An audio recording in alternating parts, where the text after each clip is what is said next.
Arts college literature ഫെസ്റ്റിവലിൻ്റെ ഭാഗമായി ഒന്നാം ദിവസം നടക്കുന്ന മാറുന്ന ലോകം മാറുന്ന മലയാളി എന്ന സെഷനിലേക്ക് എല്ലാവരെയും സസന്തോഷം സ്വാഗതം ചെയ്യും.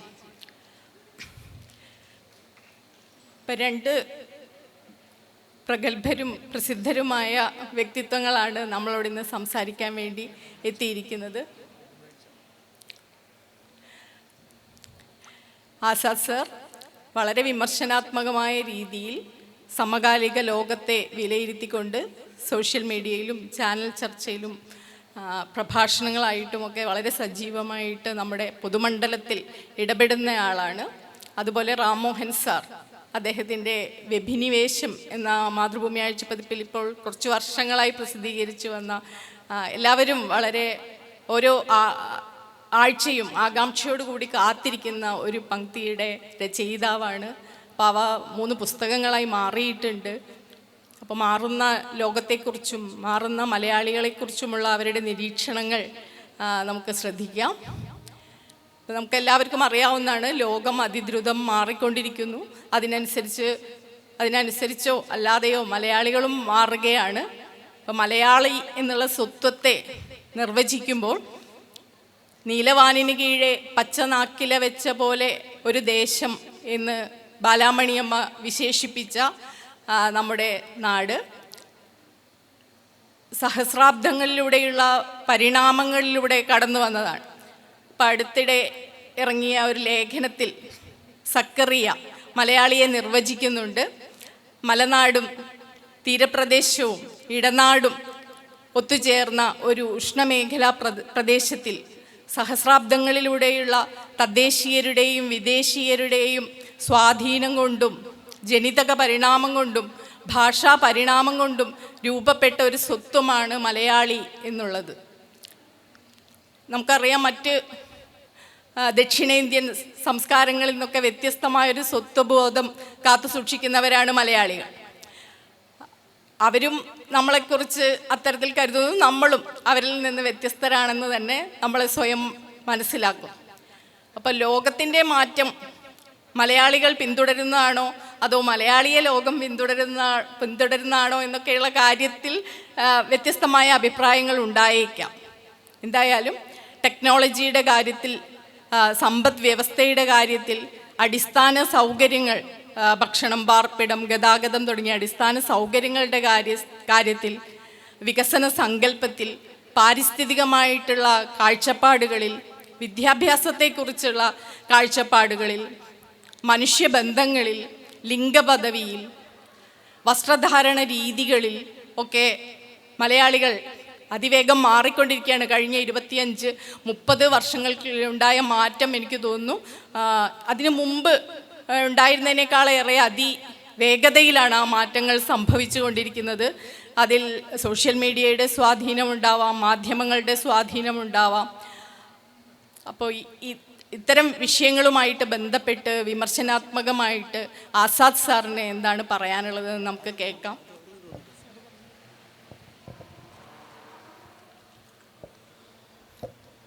പ്രിയപ്പെട്ടവരെ, നമ്മൾ ഈ ആദ്യം സംസാരിക്കുക എന്ന് പറയുന്നത് കുറച്ച് പ്രയാസമുള്ളതാണെന്ന് രാമോഹൻ നേരത്തെ എഴുതിയിട്ടുണ്ട്.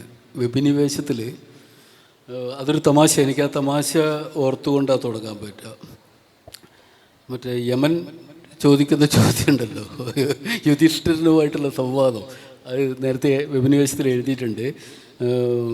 ഏറ്റവും വലിയ പരമ തെണ്ടിയാരാണോ നാറിയാരാണോ എന്ന് ചോദിക്കുമ്പോൾ പറഞ്ഞ കാര്യം, അരമണിക്കൂറുള്ള ഒരു സെഷൻ, ഇത്തരത്തിലുള്ള ഒരു സെഷനിൽ ആദ്യം മൈക്ക് കിട്ടുന്ന ആൾ നടത്തി 25 മിനിറ്റ് നടത്തുന്ന പ്രഭാഷണം ഉണ്ടല്ലോ, അത് നടത്തുന്ന ആളെയാണ് അങ്ങനെ വിളിക്കുക എന്ന് പറഞ്ഞിട്ടുണ്ട്. അപ്പോൾ സമയത്തെക്കുറിച്ചുള്ള ഒരു കാര്യം, 4-5 ആൾ ഉള്ള ഒരു സെഷനിൽ ആദ്യം കിട്ടുന്ന ആൾ ഈ സമയമെടുക്കുന്നത് സംബന്ധിച്ചുള്ള മനോഹരമായൊരു ഭാഗമായിരുന്നു. ഷിൻലാൽ പറഞ്ഞിരുന്നു, അതെനിക്ക് ഭയങ്കര ഇഷ്ടപ്പെട്ടു. അത് പറഞ്ഞിട്ടുണ്ടല്ലോ, ഷിൻലാൽ പറഞ്ഞു. അപ്പോൾ മാറുന്ന ലോകം, നേരത്തെ ടീച്ചർ പറഞ്ഞു, മാറുന്ന ലോകം മലയാളിയെ മാറ്റുകയാണോ? എപ്പോഴെങ്കിലും മലയാളി മാറുന്ന ലോകത്തെ നോക്കി നിന്നിട്ടുണ്ടോ? അതിനനുസരിച്ച് മാറാൻ ശ്രമിച്ചിട്ടുണ്ടോ? അതോ നമ്മൾ മറ്റ് വ്യത്യസ്തമായ ഒരു ഐഡൻറ്റിറ്റി, വ്യത്യസ്തമായ ജീവിത സാഹചര്യത്തിൽ പുലർത്തി മുന്നോട്ട് പോവുകയാണോ ചെയ്ത് അങ്ങനെ ശ്രമിച്ചിട്ടുണ്ടോ? ഇത് പറയുമ്പോൾ എപ്പോഴും നമ്മൾ ഓർക്കുന്നൊരു കാര്യം, നമുക്ക് നമ്മുടെ വിദ്യാഭ്യാസത്തിലൊക്കെ വന്ന ഒരു വിഷയം, നമ്മൾ നമ്മുടെ കൊളോണിയൽ അധിനിവേശത്തെ പറ്റിയൊക്കെ നമ്മൾ പറയുമ്പോൾ 1498 വാസ്കോഡ ഗാമ വന്നു എന്ന് പറഞ്ഞ് തുടങ്ങുന്ന ഒരു രീതിയുണ്ട്. അതിനു മുമ്പേ നമ്മുടെ നാട്ടിൽ ആളുകൾ വന്നിരുന്നു, വ്യാപാര സംഗതികളുണ്ടായിരുന്നു, മനുഷ്യരുണ്ടായിരുന്നു. അങ്ങനെ വാസ്കോഡ ഗാമ വരുമ്പോൾ ഇവിടെ മറ്റ് പ്രദേശങ്ങളിൽ നിന്ന് വന്ന ആളുകൾ മനോഹരമായി കച്ചവടം നടത്തിയിരുന്നു. അവർ ഈ ജീവിതത്തിൻ്റെ ഭാഗമായിരുന്നു, നമുക്കറിയാം ഇതൊക്കെ. പക്ഷെ നമ്മളെപ്പോഴും നമ്മുടെ അളവുകൾ, നമ്മുടെ നോട്ട നിലങ്ങൾ വളരെ വ്യത്യസ്തമാണ്. അത് പലപ്പോഴും നമ്മുടേതായ നോട്ട നിലങ്ങളിൽ നിൽക്കുന്നവർ വളരെ കുറച്ച് പേരാണെന്ന് തോന്നും. ഞാനൊരു ഉദാഹരണം കൂടി പറഞ്ഞാൽ, നമ്മുടെ സാക്ഷരതാ പ്രവർത്തനം നടക്കുന്ന കാലത്ത് നമ്മൾ കരുതിയിരുന്നത്, ഇപ്പോൾ മലപ്പുറം ജില്ലയിൽ നിന്നാണ് ഞാൻ വരുന്നത്, മലപ്പുറം ജില്ലയിലെ ബഹുഭൂരിപക്ഷം പേരും നിരക്ഷരരാണ് എന്നൊരു സങ്കല്പം ഉണ്ടായിരുന്നു. അത് കാരണം മലയാളം എഴുതാനും വായിക്കാനും അവർക്ക് അറിയില്ല പലർക്കും. പക്ഷേ അതിൽ ഭൂരിപക്ഷം പേർക്കും വാസ്തവത്തിൽ അറബി മലയാളം അറിയാവുന്നവരും ആ പുസ്തകങ്ങൾ വായിച്ചു കൊണ്ടിരുന്നവരുമാണ്, ആ വീടുകളിലെ സ്ത്രീകളൊക്കെ.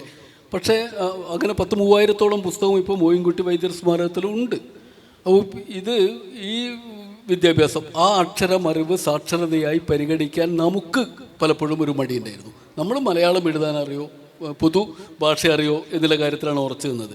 അപ്പം നമ്മുടെ ഒരു നോട്ട നിലം എവിടെ നിന്ന് നമ്മൾ നോക്കുന്നു, നമ്മൾ എന്തിനാണ് മാനദണ്ഡമാക്കുന്നത് തുടങ്ങിയുള്ള പ്രശ്നങ്ങൾ, ഇത്തരം കാര്യങ്ങളുണ്ട്. ഞാൻ അതിലേക്ക് പോകുന്നില്ല.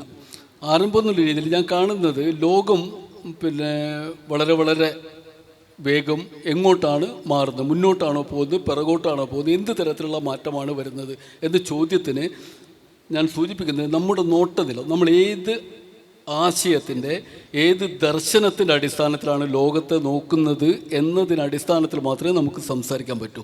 നമുക്ക് പുരോഗതി എന്ന് പറയുന്നത് മുന്നോട്ട് പോകുന്ന ഒരു ലോകത്തെ പറ്റിയുള്ള നമ്മുടെ സങ്കല്പത്തിനനുസരിച്ച് നമുക്ക് പറയാൻ പറ്റുക. ഇപ്പോൾ രാഷ്ട്രീയമായിട്ട് നമ്മൾ കാണുന്ന സമയത്ത് തീർച്ചയായിട്ടും ലോകത്തിൻ്റെ പോക്ക്, ലോകത്തിലെ ഏറ്റവും പുതിയൊരു ഡെവലപ്മെൻറ്റ് എന്ന് പറയുന്നത് പുതിയ തരത്തിലുള്ള നവഫാസിസത്തിൻ്റെ കടന്നുവരവാണ് ലോകത്തുള്ളത്. ഈ നവഫാസിസത്തിൻ്റെ കടന്നുവരവ് നമുക്ക് പെട്ടെന്ന് പറയാൻ പറ്റും. അതങ്ങനെയല്ലാതെ നമുക്ക് പറഞ്ഞാൽ, നിങ്ങൾക്കറിയാം, 19-ാം നൂറ്റാണ്ടിലും 20-ാം നൂറ്റാണ്ടിലുമായി ദീർഘകാലമായ ആശയ സമരങ്ങളിൽ നമ്മൾ പൊരുതിയോടിച്ച മനുഷ്യരും അവരുടെ ദർശനങ്ങളും ലോകത്തിൽ തിരിച്ചു വരുന്നു. ഉദാഹരണം പറഞ്ഞാൽ, ഇറ്റാലിയൻ ചിന്തകനായ മസീനി എന്ന് പറയുന്ന ചിന്തകൻ ഒരു വ്യത്യസ്തമായ യങ് ഇറ്റലിയൊക്കെ രൂപീകരിച്ച ആളാണ്. വ്യക്തിയുടെ ലിബറേഷൻ എങ്ങനെയാണ് ഒരു നാഷണൽ ലിബറേഷൻ, രാജ്യത്തിൻ്റെ വിമോചനമാക്കി മാറ്റേണ്ടത് എന്ന് അന്വേഷിച്ച ആളാണ്. ഒരുപക്ഷെ ഒരു കാലത്ത് യുവതലമുറയ്ക്ക് മുഴുവൻ ആവേശം കൊടുത്ത ഒരാളായിരുന്നു ഈ മസീനി. പക്ഷെ മസീനിയൻ ദർശനം എന്ന് പറയുന്നത് ഇറ്റാലിയൻ ദേശീയതയെ സംബന്ധിച്ചും ദേശീയത സംബന്ധിച്ചും മിത്തുകളിൽ നിന്നുമൊക്കെ ആവേശം ഉൾക്കൊണ്ടിട്ട്, പൗരാണികമായ കഥകൾ ഉണർത്തിവിട്ടുകൊണ്ട് ഒരു ദേശീയബോധം, വ്യാജമായ ദേശീയബോധം എങ്ങനെ രൂപപ്പെടുത്താം എന്നുള്ളതാണ് മസീനി ആലോചിച്ചത്. ഇതിൻ്റെ പിന്തുണച്ചക്കാരായിട്ടാണ് വാസ്തവത്തിൽ മുസോളിനിയെ പോലുള്ളവർ മുതൽ ഇന്ത്യയിൽ സവർക്കർ വരെയുള്ളവർ മസീനിയുടെ ദർശനത്തിലാണ് കടന്നു വന്നിട്ടുള്ളത്. മസീനി ചരിതമാണ് സവർക്കറുടെ ആദ്യത്തെ പുസ്തകം, അദ്ദേഹത്തിൻ്റെ കഥയാണ്. അപ്പോൾ ഈ മസീനി എന്ന് പറയുന്നത് ഈ ലോക ദാർശനികൻ നവഫാസിസത്തിന് സജ്ജമായ ഒരു മണ്ണൊരുക്കുന്ന ആളാണ്. ഇതേപോലെ തന്നെയാണ് റഷ്യയിൽ ഇപ്പോൾ പുതുതായി കൊണ്ടുവരുന്ന ഇവാൻ ഇലിൻ എന്ന് പറയുന്ന ഒരു ദാർശനികരാണ് പുതുതായിട്ട് അവതരിപ്പിക്കുന്നത്. ഈ ഇവാൻ ഇലിൻ എന്ന് പറയുന്ന ആൾ 1920-ൽ സോവിയറ്റ് യൂണിയനിൽ നിന്ന് നാടുകടത്തപ്പെടുകയും യൂറോപ്പിൽ പോയി ജീവിക്കുകയും, യൂറോപ്പിൽ ഹിറ്റ്ലറുടെ കാലത്ത് ഹിറ്റ്ലറുടെ പ്രൊപ്പഗണ്ട മിഷണറിയുടെ തലവനായൊക്കെ പ്രവർത്തിച്ച ആളാണ് ഇവാൻ ഇലിൻ. അദ്ദേഹം ഒരു കത്തോലിക്കനായിരുന്നു. അദ്ദേഹം ഹെഗലിൽ റിസർച്ച് ചെയ്ത ആളാണ്. അത് 1917-ലെ റഷ്യൻ വിപ്ലവത്തെ എതിർത്ത് ഒരു പ്രതിവിപ്ലവം നടത്തണമെന്ന് ആഗ്രഹിച്ച മനുഷ്യനാണ്. അതുകൊണ്ട് നാട് കടത്തപ്പെട്ടതാണ്. പക്ഷേ യൂറോപ്പിൽ പോയിട്ട് ഹിറ്റ്ലറുടെ ആളായി ഒരു ആര്യൻ, ഒരു വെള്ളക്കാരുടെ വിപ്ലവം വരേണ്ടതുണ്ട്, ഒരു വംശീയമായ വിപ്ലവം വരേണ്ടതുണ്ടെന്ന് ആഗ്രഹിച്ച മനുഷ്യനാണ്. അയാളെയാണ് തിരിച്ച് വീണ്ടും പുടിൻ കൊണ്ടുപോയിട്ട് അവിടെ സ്ഥാപിച്ചിട്ടുള്ളത്. ഞാൻ ചുരുക്കി പറയാം എന്ന് പറഞ്ഞാൽ, ഇത്തരത്തിൽ റിവൈവലിസ്റ്റുകളായ ദാർശനികർ ലോകത്ത് തിരിച്ചു വരുന്നു. ഏത് ഘട്ടത്തിൽ? ഈ പുതിയ നമ്മൾ ആഗോളവൽക്കരണം എന്ന് പറയുന്ന പോസ്റ്റ് മോഡേണിസം ഒക്കെ പറയുന്ന കാലഘട്ടത്തിൽ വരുന്ന ഒരു പുതിയ മാറ്റമാണത്. ഈ പഴയ ദാർശനികരിലേക്ക്, അതും ഈ വിധത്തിലുള്ള ദാർശനികരിലേക്ക് സംഗതികൾ മറഞ്ഞു പോവുകയാണ്. ഇത് ആ സമയത്ത് ലോകത്തിലെ മുതലാളിത്തത്തിന്, ഇപ്പോൾ അമേരിക്ക നിങ്ങൾക്കറിയാം, കോൾഡ് വാർ നിർത്തിവെക്കുന്നത് 80കളുടെ അവസാനമാണ്. സോവിയറ്റ് യൂണിയൻ തകരുന്നുണ്ട്, സോഷ്യലിസ്റ്റ് ചേരികൾ തകരുന്നുണ്ട്. ആ സമയം മുതൽ അവർ പറയുന്ന ഒരു പുതിയ കാര്യം, വർഗമല്ല വംശീയതയാണ് ഇനി കാര്യങ്ങൾ തീരുമാനിക്കാൻ പോകുന്നതാണ്. അതായത് വർഗാടിസ്ഥാനത്തിൽ, വർഗത്തിൻ്റെ ഒരു പ്രത്യേകത, ഈ ചിനുവാവ എന്നൊക്കെ പറഞ്ഞിട്ടുള്ള ഈ ക്യാപിറ്റലിസ്റ്റെ പറ്റി പഠിച്ചിട്ടുള്ള, വംശീയതയെ പറ്റി പഠിച്ചിട്ടുള്ള ആളുകൾ പറയുന്നുണ്ട്, വർഗം എന്ന് പറയുന്ന സംജ്ഞയുടെ പ്രത്യേകത അത് വരേണ്യ വിഭാഗങ്ങളെ പിളർക്കുന്നതാണ്. പക്ഷെ വംശീയത എന്ന് പറയുന്നത് അടിസ്ഥാന വർഗത്തെ ആണ് പിളർക്കുക. അതായത് മുതലാളിത്തത്തിനെതിരായ, അധികാര വ്യവസ്ഥക്കെതിരായ എല്ലാ പ്രതിഷേധങ്ങളെയും ഒന്നിക്കുന്നതിൽ നിന്ന് ഭിന്നിപ്പിക്കുക എന്നുള്ളതാണ് ഈ വംശീയമായ ഉണർവുകളുടെ പ്രത്യേകത. അതുകൊണ്ട് വംശീയമായ സംഘർഷങ്ങൾ രൂപപ്പെടുത്തുക എന്നുള്ളത് പുതിയ മുതലാളിത്തത്തിൻ്റെ തന്ത്രമാണ്. ആ പുതിയ മുതലാളിത്തത്തിൻ്റെ തന്ത്രമാണ് വാസ്തവത്തിൽ ആധുനിക ലോകത്തിൻ്റെ ഭരണവ്യവസ്ഥകളായിട്ട് കോർപ്പറേറ്റ് മുതലാളിത്തവും മുന്നോട്ട് വെക്കുന്നത്. അതിൻ്റെ ഭാഗമായിട്ടാണ് നേരത്തെ ഇപ്പോൾ ലുല ആണ് ബ്രസീലിൽ, പക്ഷേ ബൊൾസനാരോ വരുമ്പോൾ അത് നയമായിരുന്നു. അമേരിക്കയിൽ തുടരുന്ന നയം അതാണ്. ഈ തുർക്കിയിൽ എർദഗോണിൻ്റെ നയം അതാണ്. ബർമയിലേക്ക് പോയ ബുദ്ധിസ്റ്റുകൾ അതാണ് നടപ്പാക്കിക്കൊണ്ടിരുന്നത്. അതായത് വംശീയതയും മുതലാളിത്തവും തമ്മിലുള്ള ഒരു പുതിയ യോജിച്ച മണ്ഡലം ലോകത്തൊട്ടാകെ രൂപപ്പെടുന്നു. ഇന്ത്യയിലും അതങ്ങനെയാണ്.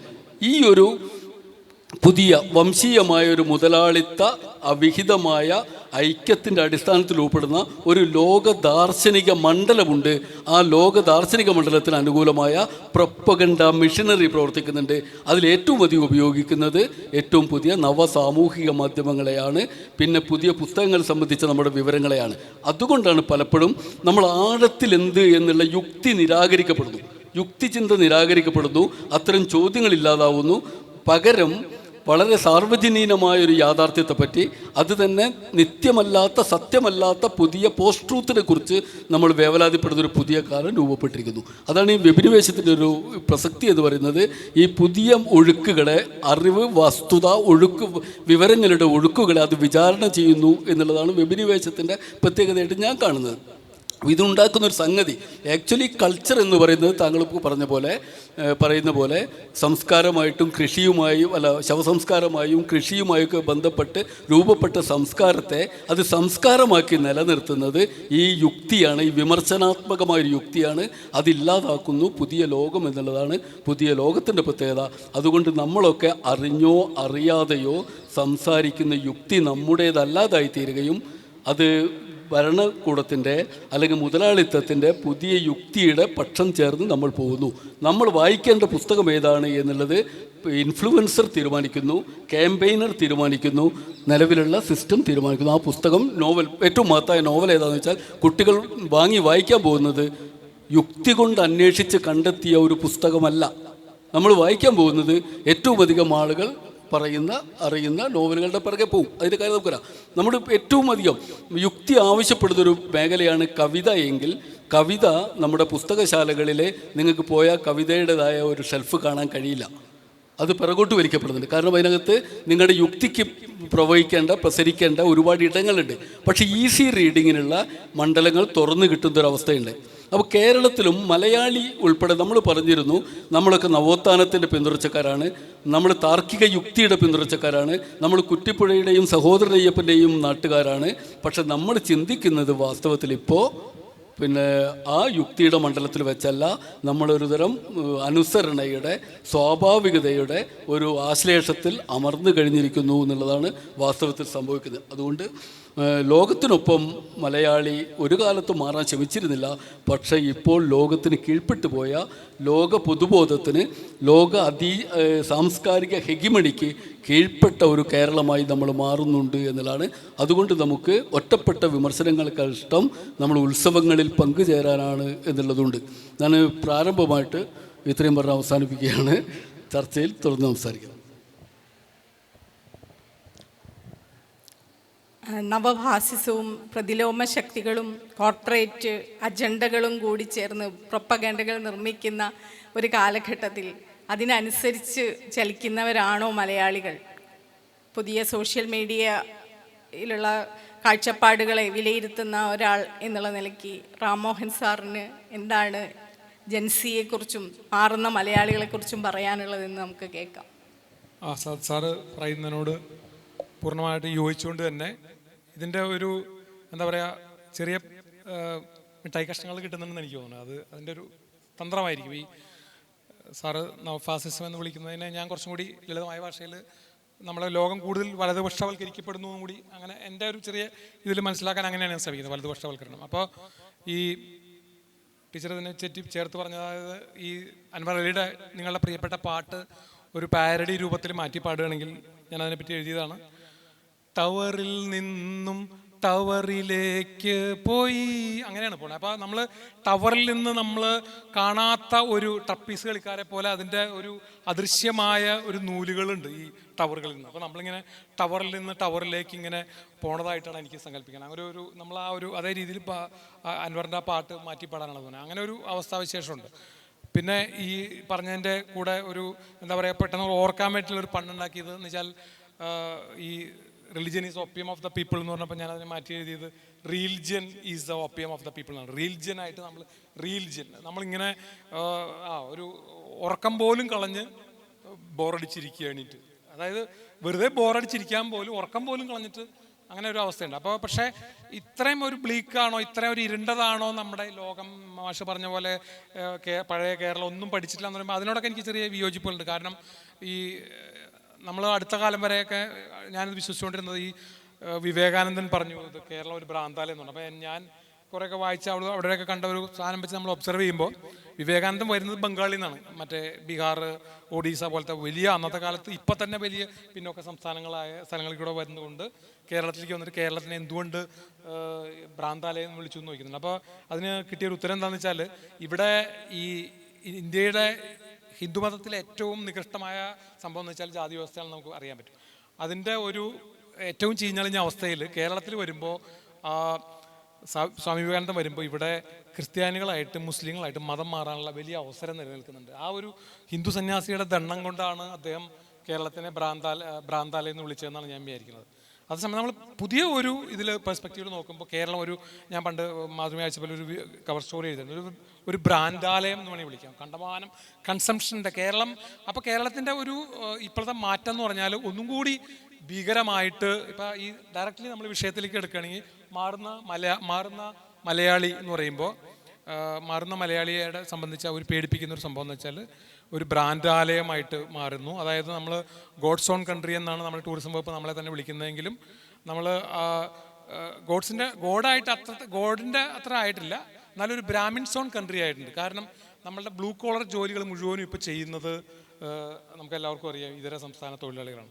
അങ്ങനെ മലയാളികൾ അത് എനിക്ക് തോന്നുന്നത് നിങ്ങളുടെ വലിയ എന്താ പറയുക ഇടതുപക്ഷ പെർസ്പെക്റ്റീവിലൊക്കെ പരമാവധി ആൾക്കാർ എന്താ പറയുക ചുമ്മാ ഇരിക്കുക എന്നുള്ളത് ചിലപ്പോൾ അതൊരു ഐഡിയൽ സിറ്റുവേഷൻ ആയിരിക്കും. പക്ഷേ നമ്മൾ അൾട്ടിമേറ്റ്ലി ഇതെങ്ങനെ നിങ്ങളുടെ പ്രൊഡ്യൂസ് ചെയ്യപ്പെടുന്നു, നമ്മൾ ഡിസർവിംഗ്ലി നമ്മളുടെ ഈ ലിഷർ വെറുതിരിപ്പ് നോൺ വർക്കിസം നമ്മൾ അർഹിക്കുന്ന നമ്മൾ ഉണ്ടാക്കിയതാണോ എന്നൊക്കെയുള്ള സംശയങ്ങൾ ബാക്കിയുണ്ട്.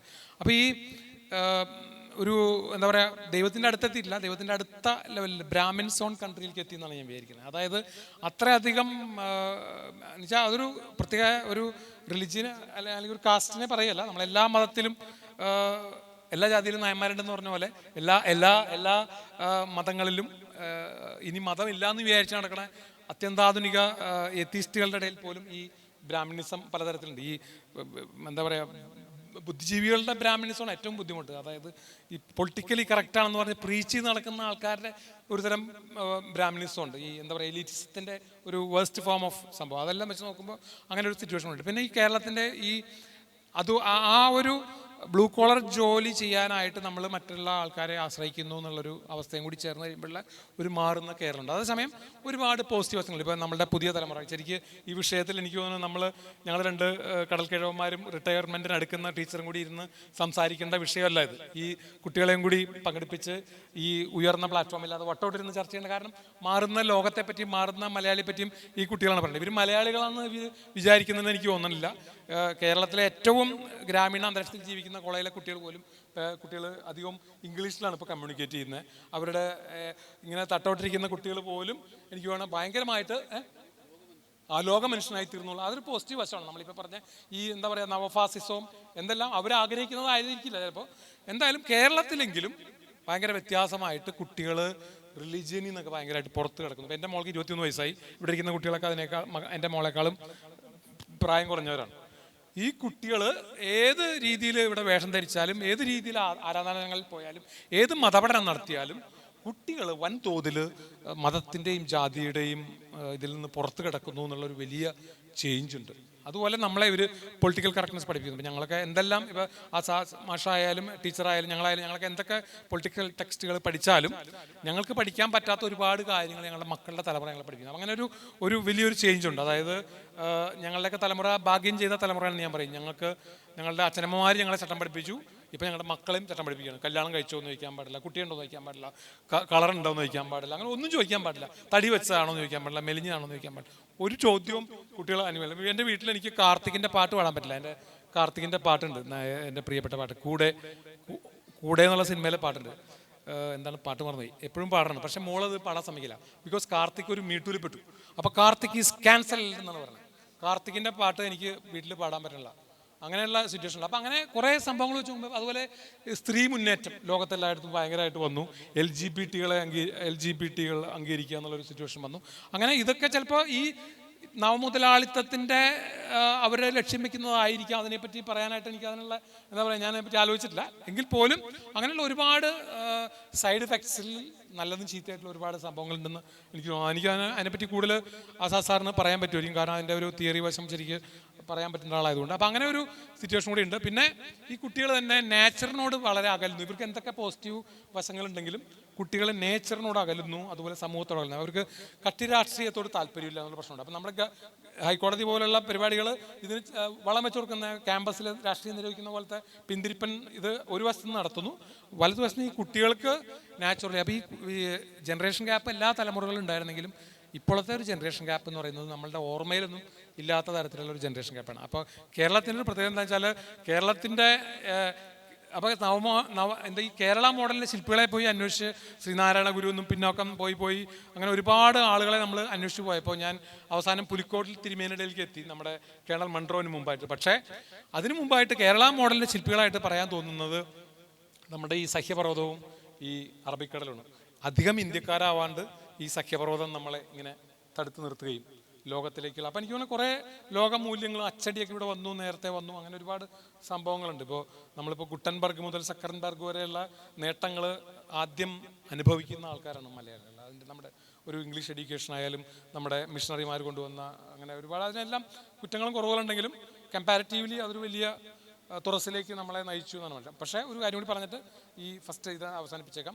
ഈ വനിതാ മുന്നേറ്റത്തെ പറ്റി നമ്മൾ പറഞ്ഞു എങ്കിലും ലോകത്തിൽ ഇതിൻ്റെ എനിക്കാര്യത്തിൽ നമ്മൾ അമേരിക്കൻ മോഡൽ അറബിക്കടൽ എന്ന് പറഞ്ഞ ആൾക്കാരാണ് നമ്മൾ സർ സി പിയുടെ കാലത്ത്. പക്ഷേ ഈ നമ്മുടെ ഹെഡ് ഓഫ് സ്റ്റേറ്റ് ഇതുവരെ അമേരിക്കയിലും കേരളത്തിലും മാത്രം, ലോകത്തെല്ലായിടത്തും ആയി. ലോകത്തെ ഈ ഒഡീഷ എന്ന് പറയുന്ന ഞാൻ നേരത്തെ പറഞ്ഞ വളരെ പിന്നോക്ക സംസ്ഥാനത്ത് നല്ല ഒന്നാം തരം കഥാകൃത്തായ നന്ദിനി സത്പതി എന്ന് പറയുന്ന സ്ത്രീ അടിയന്തരാവസ്ഥയ്ക്ക് മുമ്പ് മുഖ്യമന്ത്രിയായിരുന്നു. അങ്ങനെ ഇന്ത്യയിലെ മിക്കവാറും എല്ലാ പിന്നോക്ക സംസ്ഥാനങ്ങളിലും വനിതാ മുഖ്യമന്ത്രിമാർ വന്നു. പക്ഷേ കേരളത്തിൽ മാത്രം, അമേരിക്കയിൽ മാത്രം ഹെഡ് ഓഫ് സ്റ്റേറ്റ് ഇതുവരെ പെണ്ണുങ്ങൾ വന്നിട്ടില്ല. അപ്പോൾ ഒരു കാലത്ത് ചങ്ങമ്പുഴയും തകഴി ശിവശങ്കരപ്പിള്ളയാണ് ദളിത് സാഹിത്യം എഴുതിയിരുന്നത്. കാരണം അന്ന് ദളിത് സാഹിത്യം എഴുതാൻ ദളിത് ഭാഗത്ത് നിന്ന് ആരും ഉണ്ടായിരുന്നില്ല. ഇപ്പോൾ നമുക്കറിയാം എന്താണ് യഥാർത്ഥ ദളിത് സാഹിത്യം എന്ന് ദളിതരെ എഴുതി നമുക്ക് മനസ്സിലായിട്ടുണ്ട്. അതുപോലെ ഈ പെണ്ണുങ്ങളെ ഞങ്ങൾ ഭരിച്ചിട്ട് പെണ്ണുങ്ങൾക്ക് ആവശ്യമുള്ളതൊക്കെ ഞങ്ങൾ ചെയ്തു കൊടുത്തോളാന്നായിരിക്കും ചിലപ്പോൾ എല്ലാ പാർട്ടിക്കാരും പറയുന്നത്. പക്ഷേ നിർഭാഗ്യവശാൽ ശബരിമലയിൽ പെണ്ണുങ്ങളെ കയറ്റുന്നതിനെ പറ്റിയാണ് സംസാരിച്ചുകൊണ്ടിരിക്കുന്നത്. മുഖ്യമന്ത്രി കസേരയിൽ പെണ്ണുങ്ങളെ കയറ്റുന്നതിനെ പറ്റിയുള്ള ഒരു സംസാരത്തിനെ പറ്റി എത്ര വനിതാ മുന്നേറ്റം ഉണ്ടായാലും ഇപ്പോൾ ഇവിടെ കുടിക്കുന്ന കൂടുതലും പെൺകുട്ടികളാണ്. നിങ്ങളൊന്നും വലിയ കക്ഷി രാഷ്ട്രീയത്തിനൊന്നും താല്പര്യമില്ലാത്തവരാണെന്ന് നിർഭാഗ്യവശാൽ എനിക്കറിയാം. അപ്പോൾ നിങ്ങളുടെയും കൂടി ഉത്തരവാദിത്തപ്പെട്ടൊരു ചോദ്യമാണിത്. അമേരിക്കയിലായാലും ഇപ്പോൾ ഈ സ്ത്രീ തോറ്റത് അവർ സ്ത്രീ ആയതുകൊണ്ട് മാത്രമാണെന്നാണ് ഞാൻ മനസ്സിലാക്കിയത് വായിച്ചപ്പോൾ. ഈ നമ്മുടെ ക്ലിൻ്റൻ്റെ ഭാര്യ തോറ്റുപോയല്ലോ. കേരളത്തിലായാലും ഇനി ഒരു 4 ടേമിലെങ്കിലും വനിതാ മുഖ്യമന്ത്രിമാർ വരാൻ സാധ്യതയുണ്ടെന്ന് അറിഞ്ഞൂടാ. അതാണ് അപ്പം മാറുന്ന കുറേയൊക്കെ നമ്മൾ മാറിയെങ്കിലും എൻ്റെ പ്രിയപ്പെട്ട ഒരു പുസ്തകമുണ്ട്, കണ്ടംപററി കൺസർവേറ്റീവ്. ധിരേൻ ഭഗത് എന്ന് പറയുന്ന വലിയൊരു ന്യൂ ജനറേഷൻ ജേർണലിസ്റ്റിനെ പറ്റി ഉണ്ടായിട്ടുള്ള കണ്ടംപററി കൺസർവേറ്റീവ് എന്ന് പറഞ്ഞാൽ പഴഞ്ചൻ ആധുനികൻ എന്ന് വേണമെങ്കിൽ പറയാം, അല്ലെങ്കിൽ പഴഞ്ചൻ സമകാലീനൻ. അപ്പോൾ അമേരിക്കക്കാരനും കേരളീയനും പഴഞ്ചൻ സമകാലീനാണ്. നമ്മൾ ഹെൽത്ത് കെയറിലും വിദ്യാഭ്യാസത്തിലൊക്കെ വലിയ ലോക മോഡൽ സംഭവങ്ങളുണ്ടെങ്കിലും നേരത്തെ പറഞ്ഞ 1-2 കാര്യങ്ങളിൽ ഭയങ്കര പഴഞ്ചൻ സമകാലീന, 2 അടി മുന്നോട്ട് 4 അടി പിന്നോട്ട് എന്നുള്ള മട്ടിലുള്ള ഒരു സംഭവം ഉണ്ടെന്ന് എനിക്ക് ശ്രീനിവാസൻ്റെ പക്ഷം എൻ്റെ ചെറിയ ബുദ്ധിയിൽ തോന്നുന്നുണ്ട്. സാറും കൂടി പറഞ്ഞിട്ട് കുട്ടികളും കൂടി അവരെയും കൂടി ഈ ഒരു വിഷയം ഇതായതുകൊണ്ട് അവരും കൂടി എന്തെങ്കിലും പറയട്ടെ എന്ന് ഞാൻ വിചാരിക്കുന്നു.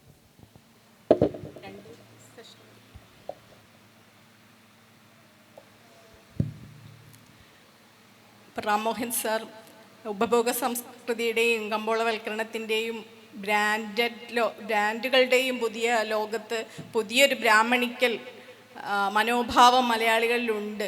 എങ്കിലും പുതിയ തലമുറ അതിനെ കുറേയൊക്കെ അതിജീവിക്കുന്നുണ്ട് എന്ന് സാറ് പറഞ്ഞു. പൊളിറ്റിക്കലി കറക്റ്റ് ആവാൻ ശ്രമിക്കുന്നവരാണ് നമ്മുടെ കുട്ടികളെന്ന് അവരുമായി നിരന്തരം സംവദിക്കുന്ന ഒരാൾ എന്നുള്ള നിലയ്ക്ക് എനിക്കും ബോധ്യമുണ്ട്.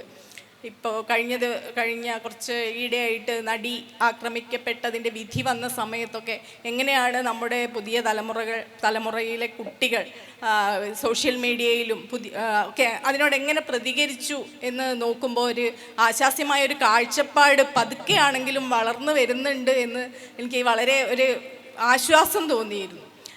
പക്ഷേ അതേ സമയത്ത് തന്നെ സ്ത്രീകളോടുള്ള അതിക്രമങ്ങൾ, പല രീതിയിലുള്ള വയലൻസ് കുടുംബങ്ങളിലായാലും സമൂഹത്തിലായാലും കഴിഞ്ഞ കാലങ്ങളിലേക്കാളും കൂടിയിട്ടുണ്ട് എന്നുള്ളൊരു കാര്യം കൂടിയുണ്ട്. വീടുകളിലും മലയാളി ഫാസിസം തന്നെയാണ് തുടരുന്നത്. അത് പലപ്പോഴും പുരുഷൻ്റെ ഭാഗത്തു നിന്നുണ്ടാവുന്നു. മറ്റ് സ്ത്രീകളും ആ ഒരു കാഴ്ചപ്പാട് പിന്തുടരുന്നവരാണ് പൊതുവെ. അപ്പോൾ ഒരു പുതിയ കാലത്തിൻ്റെ ഈ സമീപനത്തെക്കുറിച്ച് ആസാദ് സാറിന് എന്താണ് പറയാനുള്ളത്? നമ്മൾ വീട് എന്ന് വിളിക്കുന്നത് തന്നെ ഒരു ഫാസിസ്റ്റ് സ്റ്റേറ്റിനുള്ള പേരാണ് വീട് എന്ന്. ഇപ്പോൾ രാഷ്ട്രത്തിൻ്റെ അതേ സ്വഭാവമുള്ള സൂക്ഷ്മമായ ഘടകമാണ് വീട്. ഒരു രാഷ്ട്രത്തിൻ്റെ സ്വഭാവം എന്താണോ അതിൽ നിന്ന് വ്യത്യസ്തമായിട്ടൊരു വീടും നിലവിലില്ല. പിന്നെ നമ്മൾ പലപ്പോഴും പരീക്ഷണങ്ങൾ നടത്തുന്നുണ്ട്. ആ പരീക്ഷണങ്ങൾ വിജയിക്കുകയോ തോൽക്കുകയോ ചെയ്യാം. പക്ഷേ ആത്യന്തികമായി വിജയിക്കണമെങ്കിൽ ഇത് അനേക വ്യവഹാര ചക്രങ്ങൾക്കകത്തൊരു കേന്ദ്രം, ഒരു കണ്ണി മാത്രമാണ് വീട്. അപ്പോൾ ഈ സ്റ്റേറ്റുമായി ബന്ധപ്പെട്ട അനേക വ്യവഹാര ചക്രങ്ങൾക്കകത്ത് വരുത്താവുന്ന മാറ്റം എന്ന് പറയുന്നത് അധികാരത്തിൽ ഇടം കിട്ടുമ്പോൾ മാത്രം ഉണ്ടാവുന്ന ഒരു കാര്യമാണ്. അപ്പോൾ സ്ത്രീകളെ സംബന്ധിച്ചിടത്തോളം വീട് മാറ്റുക എന്നിട്ട് സ്റ്റേറ്റിനെ മാറ്റിയല്ല, ആക്ച്വലി ഇത് രണ്ടും ഒന്നിച്ച് നടത്തണം. സ്റ്റേറ്റിൽ മാറ്റം വരുത്താൻ കഴിയാതെ നിങ്ങൾക്ക് വീട് മാറ്റാൻ കഴിയില്ല. 50% സ്ത്രീ ജനസംഖ്യയുണ്ട് കേരളത്തിൽ, 50%. പക്ഷെ നമ്മളാരും 50% പ്രാതിനിധ്യം വേണം നിയമസഭയിൽ എന്ന് നമ്മൾ പറയുന്നില്ല. മുഖ്യമന്ത്രി ആവണം എന്നുള്ളതിനേക്കാൾ വലിയ പ്രധാനപ്പെട്ട ഒരു ആവശ്യം എനിക്ക് തോന്നുന്നത് ഈ 50% പ്രാതിനിധ്യം നിയമസഭയിൽ ഉണ്ടാവുക സ്ത്രീകൾക്ക് എന്നുള്ളത് വളരെ പ്രധാനമാണ്. അത് സ്ത്രീകൾക്ക് എന്നുള്ളത് മാത്രമല്ല, അടിച്ചമർത്തപ്പെട്ട വിഭാഗങ്ങൾ, മാറ്റി നിർത്തപ്പെട്ട വിഭാഗങ്ങൾക്ക് മുഴുവൻ ആ രീതിയിലുള്ള പ്രാതിനിധ്യം വേണം. ഇപ്പോൾ ദളിത് പങ്കാളിത്തം എന്ന് പറഞ്ഞാൽ അത് ദളിത്തുകൾക്ക് നീക്കിവെച്ച ഒരു കുറച്ച് സീറ്റിൽ മാത്രം കൊടുക്കുന്ന അവസ്ഥ എന്ന് പറയുന്നതിൻ്റെ അർത്ഥം ഇപ്പോഴും സെക്കുലറായി തീർന്നിട്ടില്ല, മതേതരമോ ജാതിരഹിതമോ ആയി തീർന്നിട്ടില്ല നമ്മുടെ രാഷ്ട്രീയ പാർട്ടികൾ എന്നുള്ളതാണ്. രാഷ്ട്രീയ പാർട്ടികൾക്കകത്ത് ഇപ്പോഴും ലീഡർഷിപ്പ് എന്ന് പറയുന്നത് ദളിത്തുകൾ ഉണ്ടാവുന്നില്ല, ആദിവാസികൾ ഉണ്ടാവുന്നില്ല, സ്ത്രീകൾ ഉണ്ടാവുന്നില്ല എന്നുള്ളത് എല്ലാ പാർട്ടിയിലും സംഭവിക്കുകയാണ്. അതിനർത്ഥം എന്താ വെച്ചാൽ നമ്മൾ പറയുന്ന എന്തിനെതിരാണോ, ഏത് സ്റ്റേറ്റിനെതിരാണോ അതേ സംഗതി തന്നെയാണ് നമ്മുടെ കക്ഷികളിലും രാഷ്ട്രീയ കക്ഷികളിലും നിലനിൽക്കുന്നത്. അതുകൊണ്ട് അതൊക്കെ തുടർന്നുകൊണ്ട് നിങ്ങൾക്ക് നമ്മുടെ പ്രാദേശികമായി വീട്ടിൽ മാത്രം വിപ്ലവം വരുത്താം, നമ്മുടെ പഞ്ചായത്തിൽ മാത്രം വിപ്ലവം വരുത്താം എന്ന് കരുതുന്നിടത്ത് ഒരു ചെറിയ പെശകുണ്ട്. അത് ചെയ്യണം. അത് ചെയ്യുന്നത് ആത്യന്തികമായ സ്റ്റേറ്റിനെ സംബന്ധിച്ച ഒരു രാഷ്ട്രീയത്തെ കൂടി മുൻകൂട്ടി കണ്ടുകൊണ്ടാവണം. ഇല്ലെങ്കിൽ എന്ത് ചോദിച്ചാൽ, ഇല്ലെങ്കിൽ ഒരുതരം ഇതാണ് അരാജകത്വം വരും. ഇതാണ് ഞാൻ നേരത്തെ സൂചിപ്പിച്ച സംഗതി. നിങ്ങളുടെ വംശീയമായ ഇപ്പോൾ ഇസ്ലാം എന്ന് പറഞ്ഞാൽ തന്നെ ഷിയ സുന്നികളെ വിഘടിപ്പിക്കുക. ഇപ്പോൾ ഇറാഖിൽ എന്താണോ ചെയ്തത് അത്, അല്ലെങ്കിൽ കുർദുകളും ആയിട്ടുള്ള പ്രശ്നങ്ങൾ ഉണ്ടാക്കുക. വംശീയതയുടെ അടിസ്ഥാനത്തിൽ പ്രശ്നങ്ങൾ ഉണ്ടാക്കി കഴിഞ്ഞാൽ ആത്യന്തികമായ ആ സ്റ്റേറ്റ്, ഒരു ഫാഷിസ്റ്റ് സ്റ്റേറ്റിനെ അതേപോലെ നിലനിർത്താൻ പറ്റും. വാസ്തവത്തിൽ ഈ സ്റ്റേറ്റിനെ എങ്ങനെ സ്റ്റേറ്റ് അധികാരവുമായി ബന്ധപ്പെടുത്തി വരുത്തേണ്ട ഒരു മാറ്റത്തെ സംബന്ധിച്ച് സങ്കല്പം കൂടി വാസ്തവത്തിൽ ആവശ്യമായി തീരുന്നുണ്ട്. അപ്പോൾ സെക്കുലറിസം എന്നൊക്കെ പറയുന്നത് നമ്മൾ ഇങ്ങനെ മയത്തിൽ പറയാനുള്ളൊരു കാര്യമല്ല, അത് ഉന്നതമായ ജനാധിപത്യമാണ് വാസ്തവത്തിൽ സെക്കുലറിസം എന്ന് പറയുന്നത്.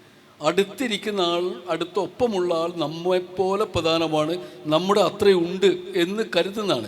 ഇതൊരു നൂറ്റാണ്ട് മുമ്പ് നമുക്ക് വേണമെങ്കിൽ ഒരു കൂടിയിരുന്ന് ഭക്ഷണം കഴിച്ചിട്ടോ മിശ്രവിവാഹം നടത്തിയിട്ടോ നടത്താവുന്നൊരു വിപ്ലവമായിരുന്നു വെച്ചാൽ ഇന്ന് അങ്ങനെയല്ല. ഇന്ന് അതിനേക്കാൾ കുറച്ചുകൂടി നമ്മൾ ആഴത്തിൽ അറിയേണ്ടതുണ്ട്. ഈ ആഴത്തിൽ അറിയുക എന്നുള്ളൊരു കാര്യം പറയുമ്പോൾ ഞാൻ ഒരു കാര്യം സൂചിപ്പിക്കണം. നമ്മളിപ്പോഴും ഇത്ര ഒരു നൂറ്റാണ്ട് കഴിയുമ്പോൾ നമ്മുടെ ഏറ്റവും നല്ല കവിയായിട്ട്, ഏറ്റവും അറിയപ്പെടുന്ന കവിയായിട്ട് നമ്മുടെ മനസ്സിൽ പൊന്തുന്നത് ആശാൻ തന്നെയാണ്, കുമാരനാശാനാണ്. പക്ഷേ കുമാരനാശാൻ അദ്ദേഹം ജീവിച്ച കാലത്ത് സ്വാതന്ത്ര്യ സമരത്തെ പറ്റി എഴുതിയില്ല എന്ന് വലിയ പരാതിയായിരുന്നു. വള്ളത്തോൾ എഴുതി, പക്ഷെ ആശാൻ എഴുതിയില്ല. ആശാൻ അതിലും വലിയ സ്വാതന്ത്ര്യത്തെക്കുറിച്ചാണ് സംസാരിച്ചുകൊണ്ടിരുന്നത്. ഒരു വ്യക്തി എന്ന നിലയ്ക്ക് വ്യക്തിയുടെ വിമോചനം എന്ന് പറയുന്നത് എങ്ങനെയാണ്, അയാൾ ആന്തരികമായ ചങ്ങലകൾ എങ്ങനെയാണ് പൊട്ടിക്കേണ്ടത്. ഈ ആന്തരികമായ ചങ്ങലകൾ പൊട്ടിക്കാതെ നിങ്ങൾ ദേശത്തിന് സ്വാതന്ത്ര്യം കിട്ടിയാലും ഇതൊരു ബ്രാഹ്മണിക് സ്റ്റേറ്റായി മാറുക എന്നുള്ളതല്ലാതെ ഇതൊരു സെക്കുലർ സ്റ്റേറ്റായി മാറില്ല എന്നുള്ളത് ആശാൻ അറിയാം. ആശാൻ അതുകൊണ്ട് സത്യത്തിൽ മുകൾ തട്ടിലുള്ള വ്യവഹാരങ്ങൾ മാത്രമല്ല, ആഴത്തിൽ ഉള്ള വ്യവഹാരം അത് മനുഷ്യൻ്റെ മനസ്സാവും. മനസ്സിനെ വിമോചിപ്പിക്കുക എന്നുള്ളത്, മനസ്സിനെ ഇത്തരം കെട്ടുപാടുകളിൽ നിന്ന് വിമോചിപ്പിക്കുക എന്നുള്ള വലിയൊരു രാഷ്ട്രീയമാണ് ആശാൻ മുന്നോട്ട് വെച്ച് ഇപ്പോൾ പോലും നമ്മുടെ സാഹിത്യമോ സാഹിത്യ വിമർശനമോ സാമൂഹ്യ ജീവിതമോ ആശാനെ തിരിച്ചറിഞ്ഞു കഴിഞ്ഞിട്ടുണ്ടോ എന്നുള്ള കാര്യത്തിൽ നമുക്ക് സംശയമാണ്. സത്യത്തിൽ ആ ഒരു അങ്ങനെയല്ലാതെ നമ്മൾ ആഴത്തിൽ നമ്മൾ തന്നെ സ്വയം നവീകരിക്കേണ്ട ഒരു വിഷയമാണ് കുമാരനാശാൻ ഇപ്പോഴും മുന്നോട്ട് വെക്കുന്നത്. ഞാൻ വിചാരിക്കുന്നു ലോകത്തിൽ തന്നെ എണ്ണപ്പെട്ട 2 പ്രതിഭകൾ ഈ കഴിഞ്ഞ നൂറ്റാണ്ടിൽ മലയാളത്തിലുണ്ടായത്, ഒന്ന് കുമാരനാശാനും ഒന്ന് കേസരിയാന്ന് ഞാൻ പറയും. അതിന് കാരണം എന്ന് വെച്ചാൽ നിങ്ങളുടെ ലോകത്തിൻ്റെ ഏത് ഭാഗത്തുണ്ടായ ചലനവും ആ സമയം സ്പന്ദിച്ചിട്ടുണ്ട് കേസരിയിൽ എന്ന് മാത്രം. നമ്മൾ ഇപ്പം നമ്മുടെ ബുദ്ധിജീവികളൊക്കെ വായിക്കുകയും പഠിക്കുകയും ചെയ്യുന്നൊരു കാര്യം, ഫ്രാങ്ക്ഫർട്ടിൽ 1930 ഫ്രാങ്ക്ഫർട്ട് സ്കൂളിനെ പറ്റി പഠിക്കുന്നുണ്ട്. പിന്നെ ബർമിംഗ്ഹാമിലുണ്ടായ കണ്ടംപററി കൾച്ചർ സ്റ്റഡീസിൻ്റെ സെൻറ്ററിനെ പറ്റി പറയുന്നുണ്ട്. പാരീസിലുള്ള എക്കോള സ്കൂൾ, അവിടുത്തെ പ്രധാനപ്പെട്ട പാരീസ് സ്കൂളിനെ പറ്റി സംസാരിക്കുന്നുണ്ട്. ഇതൊക്കെയാണ് ലോകത്തിലെ ദൈക്ഷണിക രംഗത്ത് വിപ്ലവം ഉണ്ടാക്കിയത്. അതിൻ്റെ തുടർച്ചയിലാണ് നമ്മുടെ പുതിയ കാല എന്താണ് വിമർശനാത്മക പഠന സമ്പ്രദായങ്ങൾ മുഴുവൻ വളർന്നു വന്നതാണ് നമ്മൾ പറഞ്ഞുകൊണ്ടിരിക്കുന്നത്. എന്നാൽ ഇതേ കാലത്തോ ഇതിനു മുമ്പോ ഇതേ പഠന രീതിക്ക് തുടക്കം കുറിക്കുന്ന ലേഖനങ്ങൾ എഴുതിയ ആളാണ് കേസരി ബാലകൃഷ്ണപിള്ള.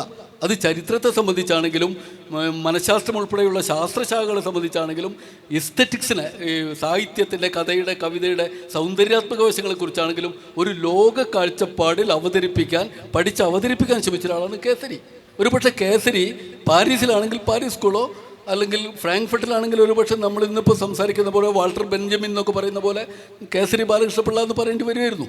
അതായത് മലയാളി കഴിഞ്ഞ നൂറ്റാണ്ടിൻ്റെ തുടക്കത്തിൽ രൂപീകരിച്ച ഒരു ലോക വീക്ഷണമുണ്ട്, ഒരു ക്രിറ്റിക്കലായിട്ടുള്ള പഠന രീതിയുണ്ട്. വാസ്തവത്തിൽ ആ ക്രിറ്റിക്കൽ പഠന രീതിയുടെ ആവിഷ്കാരമാണ് കുറ്റിപ്പുഴയിലായാലും സഹോദരൻ അയ്യപ്പനിലാണെങ്കിലും ഒരുപക്ഷെ കേരളത്തിലെ സാമൂഹ്യ പരിഷ്കർത്താക്കൾ നമ്മൾ പറയുന്ന ആളുകളിലുമൊക്കെ തിളച്ചു മറിഞ്ഞു പോന്നിട്ടുള്ളത്. ഇതിൽ ഒരുപാട് പേര് പങ്കുവച്ചിട്ടായിരിക്കും, ഇപ്പോൾ ഈ സമയമില്ലല്ലോ നമുക്ക്. അത് പക്ഷേ ആ ക്രിറ്റിക്കലായ അനാലിസിസിനുള്ള നമ്മുടെ യുക്തിബോധത്തിന് പിൽക്കാലത്ത് എന്താണ് പറ്റിയത് ഞാൻ പറയുന്നു. ഇപ്പോഴും വിചാരിക്കും നമ്മുടെ പുതിയ കുട്ടികളൊക്കെ കവിത എഴുതുന്നുണ്ടാവും. എനിക്ക് തോന്നുന്നു കവിത എഴുതുമ്പോഴൊക്കെ നമ്മൾ മാനസികമായ നമ്മുടെ ഏറ്റവും ആഴത്തിൽ അനുഭവിക്കുന്ന ക്ലേശങ്ങളോ പ്രതിസന്ധികളോ നമ്മൾ എഴുതുന്നുണ്ട്, ഇല്ലായൊന്നുമില്ല, അഭിസംബോധന ചെയ്യുന്നു. ഒരു മനുഷ്യൻ എന്ന നിലയ്ക്ക് ആന്തരികമായ സംഘർഷങ്ങളെ, പ്രതിസന്ധികളെ നമ്മൾ ഓരോരുത്തരും എഴുതുന്നവർ അഭിസംബോധന ചെയ്യുന്നുണ്ട്, എഴുതാത്തവരും ചെയ്യുന്നുണ്ട്. പക്ഷേ മുമ്പുണ്ടായിരുന്നൊരു കാര്യം, മാക്രോ തലത്തിലും മൈക്രോ തലത്തിലും രണ്ടും പരസ്പരം ബന്ധിപ്പിക്കുന്ന ഒരു കാഴ്ചപ്പാടിനെ അവർ മുൻനിർത്തിയിരുന്നു. അങ്ങനെ ഒരു കാഴ്ചപ്പാട് വാസ്തവത്തിൽ മുറിഞ്ഞു പോകുന്നു. അത് മുറിഞ്ഞു പോകുന്നത് എങ്ങനെയാണ്? എന്തുകൊണ്ടാണ് സഹോദരൻ അയ്യപ്പൻ നടത്തിയ പോലത്തെ ഒരു സമരം ഇന്ന് എന്തുകൊണ്ടാണ് നമുക്ക് നടത്താൻ കഴിയാതെ പോകുന്നത്? നമ്മുടെ ജാതി ഉന്മൂലന പ്രസ്ഥാനം എവിടെയാണ് ചെന്ന് അവസാനിച്ച്? നമ്മുടെ പറയുന്ന വാക്ക് നമ്മുടേതാണോ? ആരാണ് നമ്മുടെ വാക്ക്? ട്രംപ് വരുന്ന സമയത്ത് ട്രംപ് വിജയിക്കാൻ വേണ്ടി നടത്തിയ ഏറ്റവും വലിയ കാര്യങ്ങളിൽ ഒന്ന് സോഷ്യൽ മീഡിയ വഴി ഭാഷയിലുണ്ടാക്കിയ ഒരു അട്ടിമറിയാണെന്ന് പറയലുണ്ട്. അതിൽ വളരെ മോശമായ ഒരു ലൈംഗിക ചോയുള്ള ചില വാക്കുകൾ സാധാരണമാക്കി തീർത്തു. കൺസർവേറ്റീവ് എന്നുള്ളതിന് കൺസർവേറ്റീവ് എന്നുള്ള വാക്ക് ഉപയോഗിച്ചു. വളരെ ചെറുതാണ്. പക്ഷെ എന്താ അതിൻ്റെ ഭീകരത എന്താണെന്ന് വെച്ചാൽ ഈ വംശീയത ഉയർത്തുക എന്നുള്ളതാണ്. അത് സ്ത്രീകളെ മറ്റ് രീതിയിൽ ലൈംഗികമായി ദുരുപയോഗം ചെയ്യുന്ന ഒരു സംഗതിയെ മുന്നോട്ട് കൊണ്ടുവന്ന് വംശീയമായി പിളർപ്പുണ്ടാക്കുന്ന ഒരു വാക്ക് തന്നെ സൃഷ്ടിക്കുന്നു, കൺസർവേറ്റീവ് എന്ന് പറയുന്നത്. അപ്പോൾ അത്തരത്തിൽ ഭാഷയിൽ നമ്മൾ അറിയാതെ തന്നെ നാം ഉപയോഗിക്കുന്ന ഭാഷയിൽ വലിയ മാറ്റം ഉണ്ടാക്കുന്നു. നമ്മളിന്ന് ഉപയോഗിക്കുന്ന പല വാക്കുകളും നമ്മുടെ സോഷ്യൽ മീഡിയ തരുന്നതാണ്. സോഷ്യൽ മീഡിയ സത്യത്തിൽ നമ്മുടെ സമാധാനപരമായ ജീവിതം തന്നെ അട്ടിപ്പറിച്ചിട്ടുണ്ട്. നമ്മൾ ഭയങ്കര പ്രൊവോക്ക് ചെയ്യുന്നു. എന്തിനു വേണ്ടിയുള്ള പ്രൊവോക്ക് ചെയ്യല്ലേ? ചാനൽ ചർച്ചകൾ നമുക്ക് കണ്ടറിയാം. ചാനൽ ചർച്ചയുടെ ഒരു പ്രത്യേകത എന്താണെന്ന് വെച്ചാൽ ഏത് ചോദ്യത്തിനും ഉത്തരവുണ്ട്. അത് ഞാൻ നോക്കി പറയാമെന്ന് പറയില്ല, അത് നാളെ പറയാമെന്ന് പറയില്ല, അന്വേഷിക്കട്ടെ ഞാൻ പിന്നെ പറയാമെന്ന് പറയില്ല. ചോദ്യത്തിന് ഉത്തരമില്ലാതിരിക്കുന്നേ ഇല്ല ചർച്ചയിൽ. അതോ എന്തൊരു വയലൻസിലാണ് പറയാം, എന്ത് ഹിംസാത്മകമായിട്ട് അവർ പ്രകടിപ്പിക്കുന്നത്. ഇതേ ഹിംസാത്മകത നമ്മുടെ സാമൂഹ്യ മാധ്യമങ്ങളിൽ നിറയാണ്. എന്നാൽ അതെനിക്കൊന്ന് പരിശോധിക്കണം, അതിൻ്റെ യുക്തി എന്താണ്, താങ്കൾ പറയുന്നത് എന്തുകൊണ്ടാണ്, അത് നമുക്കൊന്ന് ചർച്ച ചെയ്യണ്ടേ? ഒരു ചർച്ചയില്ല. നമ്മുടെ ക്യാമ്പസുകളിൽ പോലും മുമ്പ്, ഈ ക്യാമ്പസ് എനിക്കറിയാം, ഞാൻ പഠിച്ച ക്യാമ്പസാണ്, സിംബോസിയങ്ങൾ നടക്കുമായിരുന്നു. വ്യത്യസ്തമായ പ്രശ്നങ്ങൾ ഉണ്ടാകുമ്പോൾ ആ പ്രശ്നത്തിൻ്റെ നാനാവശം പറയാൻ പറ്റുന്നവരെ കൊണ്ടുവന്ന് നമ്മൾ പരസ്പരം ഏറ്റുമുട്ടിക്കുകയായിരുന്നു. ഇന്നങ്ങനെ ഏറ്റുമുട്ടലുകളില്ല. ഇന്ന് നമ്മുടെ അഭിപ്രായം എല്ലാവരും കേൾക്കണം. ഇവിടെ ഭൂരിപക്ഷം ഉള്ളവരാരാണോ അവരുടെ അഭിപ്രായം അതിൻ്റെ ആളുകൾ മാത്രം വിളിച്ചു വരുത്തും. ഇപ്പം ഞാനിവിടെ ഇങ്ങനെ വന്ന് നിൽക്കറിയില്ല. അപ്പോൾ അവർ വ്യത്യസ്തമായ അഭിപ്രായമുള്ളവരെ സ്വീകരിക്കുക എന്നുള്ള ഒരു സംഗതി നമ്മുടെ ലോകത്തില്ലാതെ തീരെ. എന്തുകൊണ്ടത് അന്ന് നേരിട്ട പോലെ നാരായണ ഗുരുവിൻ്റെ കാലത്തോ അയ്യങ്കാളിയുടെ കാലത്തോ പഴയ സാമൂഹ്യ പരിഷ്കർത്താക്കൾ നേരിട്ട പോലെ സമൂഹത്തെ, അതിൻ്റെ പ്രശ്നങ്ങളെ മുഖാമുഖം നേരിട്ട് നിൽക്കാൻ, അത് ഇടതുപക്ഷ രാഷ്ട്രീയ പ്രസ്ഥാനങ്ങൾ അങ്ങനെ നേരിട്ടിട്ടുണ്ട്. അത് നേരിട്ട് തന്നെയാണ് ഇവരൊക്കെ വളർന്നു വന്നത്. പക്ഷേ ഇന്ന് പ്രശ്നങ്ങളെ ചെറുതാക്കി കാണുക, തമസ്കരിക്കുക തുടങ്ങിയുള്ള നമ്മൾ വളരെ മയത്തിൽ പോകാൻ ആഗ്രഹിക്കുകയും ഹിംസാത്മകമായി സംസാരിക്കുകയും ചെയ്യുന്ന ഒരു രണ്ട് മുഖം സൂക്ഷിക്കുന്ന മനുഷ്യരെ നമ്മൾ സൃഷ്ടിച്ചിട്ടുണ്ട്. അത് നമ്മുടെ കാലത്തിൻ്റെ ഭീകരതയാണ്. ഇത് നമ്മളിപ്പോൾ നേരത്തെ പറഞ്ഞ ഭാഷയാണെങ്കിലും ഭക്ഷണമാണെങ്കിലും എല്ലാം, വേഷമാണെങ്കിലും വാസ്തവത്തിൽ നമ്മൾ മറ്റേതോ ഒരു നിർദ്ദേശത്തിൻ്റെ പിറകെ നടന്നു പോവുകയാണ് ചെയ്തത്. ആരോ തീരുമാനിച്ച അജണ്ട ഒരു ചാഞ്ചല്യവും ഇല്ലാതെ സ്വീകരിക്കുകയാണ് ചെയ്യുന്നത്. യുക്തി കൊണ്ട് ഇങ്ങനെയാണോ നാം ജീവിക്കേണ്ടത്, നമ്മുടെ സാഹചര്യം, നമ്മുടെ കുടുംബം, നമ്മുടെ രാജ്യം, നമ്മുടെ രാഷ്ട്രീയ അന്തരീക്ഷം ഇതിന് ചേർന്ന രീതിയിലാണോ എൻ്റെ അഭിപ്രായം എന്ന രീതിയിലുള്ള ഒരു ക്രിറ്റിക്കലാവുന്നുണ്ടോ എന്ന കാര്യത്തിൽ എനിക്ക് സംശയമുണ്ട്. ചട്ടങ്ങളെ മാറ്റി എഴുതിയില്ലെങ്കിൽ അവ നിങ്ങളുടെ കാൽക്കീഴിലുള്ള മണ്ണ് കൊണ്ടുപോകുമെന്ന് പ്രഖ്യാപിച്ച കുമാരനാശാനും, അതുപോലെ ഭൂതകാലത്തിൻ്റെ ചങ്ങലക്കെട്ടുകളെ തകർത്തെറിഞ്ഞ് ഫ്യൂച്ചറിന് വേണ്ടി, ഫ്യൂച്ചറിസം എന്നൊരു ടേം ഉപയോഗിച്ച് തൻ്റെ കാഴ്ചപ്പാടുകൾ അവതരിപ്പിച്ച കേസരിയും ആധുനിക മലയാളിയെ രൂപപ്പെടുത്തുന്നതിൽ വളരെ വലിയ പങ്ക് വഹിച്ച രണ്ട് വ്യക്തിത്വങ്ങൾ എന്ന് ആസാദ് സർ ഇവിടെ അടയാളപ്പെടുത്തി. അപ്പോൾ അവരുടെ തുടർച്ചയായിരുന്നു കുറ്റിപ്പുഴ കൃഷ്ണപിള്ളയും അതുപോലെ സഹോദരൻ അയ്യപ്പൻ, അയ്യങ്കാളി തുടങ്ങിയവരുടെയൊക്കെ ദർശനങ്ങളും. പക്ഷെ അവർക്ക് എവിടെയോ ഒരു ഇടർച്ച സംഭവിച്ചിട്ടുണ്ട് എന്നാണ് സാറ് പറഞ്ഞത്. ഇനി ഹിംസാത്മകമായ ഒരു ഇരട്ടമുഖം കാത്തു സൂക്ഷിക്കുന്നവരാണ് മലയാളികളെന്നും. അപ്പോൾ അതിൻ്റെ ഒരു തുടർച്ച എന്നോണം നമ്മുടെ കോളേജ് സംഘടിപ്പിക്കുന്ന ഒരു ചർച്ച എന്നുള്ള നിലയിൽ ഞാനതിനെ കോളേജുമായിട്ട് ബന്ധിപ്പിക്കാൻ ശ്രമിക്കുകയാണ്. ഇപ്പോൾ നമ്മുടെ കലാലയങ്ങൾ അഭിമുഖീകരിക്കുന്ന ഒരു വലിയ പ്രശ്നം, പ്രത്യേകിച്ച് മധ്യ കേരളത്തിലും തെക്കൻ കേരളത്തിലാണെന്ന് തോന്നുന്നു, പല കോളേജുകളിലും പരമ്പരാഗത കോഴ്സുകൾ പഠിക്കാൻ വിദ്യാർത്ഥികൾ ഇല്ലാത്ത ഒരവസ്ഥയുണ്ട്. വടക്കൻ കേരളത്തെ അല്ലെങ്കിൽ ആർട്സ് കോളേജ് പോലെയുള്ളൊരു സ്ഥാപനത്തെ അത് ഇപ്പോഴും വലിയ തോതിൽ ബാധിച്ചിട്ടില്ല. എങ്കിലും നമ്മളെ പേടിപ്പെടുത്തുന്ന രീതിയിൽ ഉള്ള ഒരു കുടിയേറ്റം വിദേശ രാജ്യങ്ങളിലേക്ക് നടക്കുന്നു. അപ്പം അതിൻ്റെയൊക്കെ ഫലങ്ങൾ ഏതൊക്കെ രീതിയിലായിരിക്കും വരുംകാല മലയാളി സമൂഹത്തെ ബാധിക്കുക? അപ്പം അതിനെക്കുറിച്ച് റാംമോഹൻ സാറിൻ്റെ അഭിപ്രായം. അതിപ്പോൾ ഒരു റീസെൻറ്റ് സ്റ്റഡി വന്നു. ഞാനിപ്പോൾ കഴിഞ്ഞ 2024 ലോക്സഭാ തെരഞ്ഞെടുപ്പ് സമയത്ത് അതിനെപ്പറ്റി എഴുതിയിട്ടുണ്ടായിരുന്നു. അതായത് നമ്മുടെ തിരുവനന്തപുരം ലോക്സഭാ മണ്ഡലത്തിൽ 3 മുന്നണികളുടെയും സ്ഥാനാർത്ഥികൾ വരത്തന്മാരായിരുന്നു. BJPയുടെ ഇപ്പോഴത്തെ പ്രസിഡൻ്റായിരുന്ന ആൾ, എന്താണ് പേര്, രാജീവ് ചന്ദ്രശേഖർ, പിന്നെ കണ്ണൂക്കാരനായ നമ്മുടെ പന്ന്യൻ രവീന്ദ്രൻ, പാലക്കാട്ടുകാരനായ ശശി തരൂർ. നമ്മളൊന്ന് ആലോചിച്ച് നോക്കണം, നമ്മുടെ സംസ്ഥാനത്തെ തലസ്ഥാന ലോക്സഭാ മണ്ഡലത്തിൽ നിങ്ങളുടെ നാട്ടുകാർ 3 വടക്കന്മാർ വന്നിട്ട് മത്സരിക്കുകയാണ്. അത് നമ്മൾ മലയാളികൾ ഒരിക്കലും കുടിയേറ്റത്തിനെ എതിർക്കാൻ പാടില്ല, അത് വാസ്തവമാണ്. കാരണം ദേവൻ നായരുടെ കാലം പോലെ, ദേവൻ നായർ സിംഗപ്പൂർ പോയി പ്രസിഡൻ്റായ ആളാണ്. തലശ്ശേരിയിൽ നിന്ന് കുടിയേറിയിട്ട്, അയാളുടെ അച്ഛനും അമ്മമാർ കുടിയേറിയിട്ട് തലശ്ശേരിക്കാരൻ സിംഗപ്പൂരിൻ്റെ പ്രസിഡൻ്റായി. അപ്പം വേറെ ആര് കുടിയേറ്റത്തെ എതിർത്താലും മലയാളികൾ എതിർക്കാൻ പാടില്ല. പക്ഷേ ഇത് നമ്മളൊരു ജനനിബിഡമായൊരു സംസ്ഥാനത്ത്, ഒരു തലസ്ഥാന ലോക്സഭാ മണ്ഡലത്തിൽ 3 പേരും വരത്തന്മാരാമെന്ന് പറയുമ്പോൾ അതൊരു കോയിൻസിഡൻസ് അല്ല, അതൊരു നിസ്സാര സംഭവമല്ല. അതിന് എന്താണ് സംഭവിച്ചത് നമ്മൾ പഠിക്കണം. അപ്പം ഞാൻ അതിനെപ്പറ്റി ഇങ്ങനെ എഴുതാനായിട്ട് ഇരുന്നപ്പോൾ തന്നെ ഒരു വലിയ റിപ്പോർട്ട് പുറത്തു വന്നു. അതായത് ഇന്ത്യയിലെ 49 ജില്ലകൾ, ഇന്ത്യയിൽ എത്രയോ ജില്ലകളുണ്ട്, 1000 എത്രയോ ജില്ലകൾ, ഞാൻ മറന്നുപോയി. ഇന്ത്യയിലെ 49 ജില്ലകളിൽ മരണനിരക്ക് ജനനനിരക്കിനേക്കാൾ കൂടുതലാണ്. അത് വലിയൊരു ഷോക്കിംഗ് സംഭവമാണ്. കാരണം റീപ്ലേസ്മെൻറ്റ് റേഷ്യോ എന്ന് പറഞ്ഞ റേഷ്യോ ഉണ്ട്. ഒരു സ്ത്രീ 1.1 കുട്ടികളെ പ്രസവിക്കണം, എന്നാലാണ് ആ നാട്ടിലെ ജനസംഖ്യ ഇങ്ങനെ ഉള്ളത് പോവുള്ളൂ, എന്താ പറയുക, അഡ്ജസ്റ്റ്മെൻറ്റിൽ ഇങ്ങനെ പോവുള്ളൂ. റീപ്ലേസ്മെൻറ്റ് റേഷ്യോ അത് 1.2 അങ്ങനെ എന്തോ ഒന്നായാൽ പോരാ. ഒരു സ്ത്രീ ഒരു കുട്ടിയെ പ്രസവിച്ചാൽ പോരാ. കാരണം ഒരു ആണും ഒരു പെണ്ണും കൂടി ചേർന്നിട്ടാണല്ലോ കുടുംബം. അപ്പോൾ അവർ ചുരുങ്ങിയത് 1 കുട്ടികളെ പ്രസവിക്കണം. പക്ഷേ ഇന്ത്യയിലെ 49 സംസ്ഥാനങ്ങളിൽ ഈ ജനസംഖ്യാ നിരക്ക് ജനനനിരക്ക് മരണനിരക്കിനേക്കാളും പുറകിലായി. അതിൽ തന്നെ 6 കേരളത്തിലാണ്. ഇന്ത്യയിലെ മൊത്തം 49 6 കേരളത്തിൽ. 6 കേരളത്തിൽ നിന്നാണ് ടീച്ചർ പറഞ്ഞ പോലെ മൊത്തം ഈ കേരളത്തിലെ 6 തെക്കൻ സംസ്ഥാനങ്ങൾ, 6 ജില്ലകൾ. കേരളത്തിലെ 6 ജില്ലകളിൽ ഓൾറെഡി മരണനിരക്ക് ജനനനിരക്കിനെ പിന്നിലാക്കി കഴിഞ്ഞു. അതുകൂടാതെയാണ് ടീച്ചർ പറഞ്ഞ കുടിയേറ്റം 2 തരത്തിലുള്ള, ഒന്ന് ജോലിക്ക് വേണ്ടി ഉള്ള വലിയ കുടിയേറ്റമുണ്ട്. അത് വീണ്ടും അതിൻ്റെ ഇപ്പോൾ വേറെ രാജ്യങ്ങളിലേക്കാണെന്ന് മാത്രം. ഞാൻ 12 കൊല്ലം ദുബായിൽ ജീവിച്ച ആളാണ്. അപ്പോൾ അതിൻ്റെയൊക്കെ ഒരു എത്രാമത്തെ 3.0 എന്നൊക്കെ പറഞ്ഞ പോലത്തെ ആയിരുന്നു. ഇപ്പോൾ പക്ഷേ ഈ കണ്ണൂർ മലയോര മേഖലകളിലൊക്കെ എല്ലാ വീടുകളിലും വൃദ്ധരായ മാതാപിതാക്കൾ മാത്രമായി. കുടിയേറ്റ മേഖലകളിലൊക്കെ കണ്ണൂരൊക്കെ എല്ലാവരും പോയി. ഇപ്പം ഇവർ തന്നെ ഈ കുട്ടികൾ ഒന്നുമില്ലെങ്കിൽ ന്യൂസിലാൻഡിലേക്കും കാനഡയിലേക്കും പോകാൻ ആഗ്രഹിക്കുന്നവരായിരിക്കും. പഠിക്കാൻ പോണത് ടൂറിസമൊക്കെയാണ് പഠിക്കാൻ പോണത്. ലോകത്തിലെ ഏറ്റവും വലിയ ടൂറിസം ഉള്ള സ്ഥലം കേരള. ഇത് റോക്കറ്റ് സയൻസ് ഒന്നുമല്ല. ടൂറിസം പഠിക്കാന്നൊക്കെ പറഞ്ഞാൽ റോക്കറ്റ് സയൻസ് ഒന്നുമല്ല. പക്ഷേ കാനഡയിലൊക്കെ പോയിട്ടാണ് പഠിക്കുന്നത്. അപ്പോൾ അതിൻ്റെ പല കാരണങ്ങളും, ഒന്ന് ഇവിടുത്തെ സദാചാര പോലീസിങ്ങും ഇവിടുത്തെ ഹിന്ദു വർഗീയവാദികളുടെ ഭൂരിപക്ഷ വർഗീയതൊക്കെ കാരണം കൊണ്ടായിരിക്കും കുട്ടികൾ പോകുന്നതിൻ്റെ ഒരു പോയിന്റ്. പക്ഷേ അതുകൂടാതെ ഈ ഒരു സംഭവം കൂടി ഉണ്ട്. ഈ എന്താ പറയുക, ഈ പ്രത്യേകിച്ച് മലയോര മേഖലകളിലൊക്കെ പ്രായമായ കേരളത്തിൻ്റെ ആവറേജ് ഏജ് കൂടുന്നു എന്നുള്ള പ്രശ്നമുണ്ട്. അതും ഇതിനോട് ബന്ധപ്പെട്ട വേറൊരു പ്രശ്നമാണ്. നമ്മുടെ ശരാശരി പ്രായം കുറച്ച് കഴിയുമ്പോൾ ഈ വൃദ്ധസാധനങ്ങളൊക്കെ വളരെ കോമൺ ആവുകയും അത് ശാസ്ത്രീയമായിട്ട് നടത്തേണ്ട സ്ഥിതിഗതികൾ വരും. അതുകൂടാതെ ഈ കുട്ടികളെ ഇപ്പോൾ കമ്മ്യൂണിസ്റ്റ് നമ്മുടെ കളിയാക്കിയൊക്കെ പറയുന്ന പോലത്തെ ഒരു കുട്ടി ജനിക്കുമ്പോൾ അതിൻ്റെ എന്താ പറയുക, എന്തോ വൈദ്യുതി അപ്പം തന്നെ കിട്ടുന്നൊക്കെ പറഞ്ഞ പോലെ കുഞ്ഞുങ്ങളെ തന്നെ കോമൺ ആയിട്ട് സംരക്ഷിക്കേണ്ട, ഇപ്പോൾ 3 വയസ്സുള്ള കുട്ടികൾക്കൊക്കെയാണ് ക്രഷൊക്കെ ഉള്ളത്. എനിക്ക് തോന്നുന്നു കൈക്കുഞ്ഞുങ്ങളെ പോലും കോമൺ ആയിട്ട് മുലപ്പാലൊക്കെ കൊടുത്ത് വളർത്തുന്ന സ്ഥിതിയിലേക്കൊക്കെ ചിലപ്പോൾ പോയി വരും. അപ്പോൾ ഈ ഞാൻ വായിച്ചത് എന്താണെന്ന് വെച്ചാൽ, ഈ നമ്മളുടെ